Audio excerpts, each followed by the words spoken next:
Hey, welcome back to Papercraft Possibilities. This is Susan. If you're new, welcome.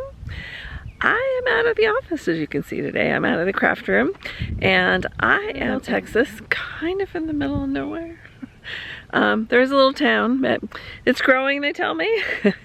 I am here with the leadership, or our group leadership, from Stampin Up. It's like a 4-day retreat. Most of the women are staying here in the facility, which is right behind me.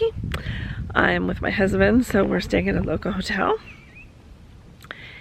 And I'm going to take you along and show you the inside. So if you've never been to a retreat, so you can see what to expect and what everyone's brought and what's important to them to have at their crafting station. So let me run that intro and we'll get started.